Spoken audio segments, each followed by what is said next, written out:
Watermelon ni urubuto rukungahaye ku ntungamubiri nyinshi zitandukanye ndetse rukaba rugirira umubiri akamaro gakomeye cyane.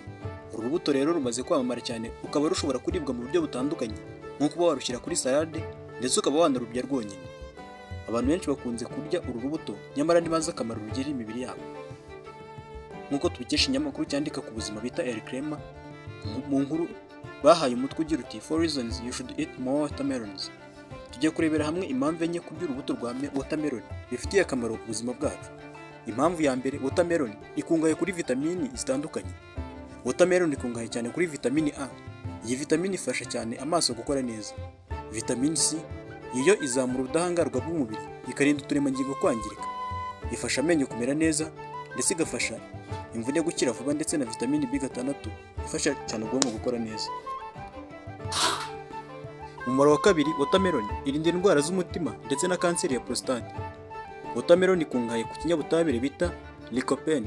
Iki kikaba gifasha kurinda ndetse no kurwanya indwara zifata umutima ndetse na kanseri ya prostate. Umumaro wa gatatu, watermelon irinda indwara y'umuvuduko w'amaraso. Watermelon ikungahaye kuri potassium.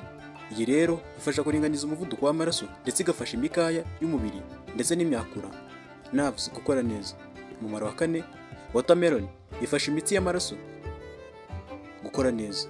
Watermelon ikungahaye cyane ku byo bita citrulline ndetse na amino acids. Ibi rero bifasha imitsi y'amaraso ndetse bikanatuma amaraso atembera neza mu mubiri.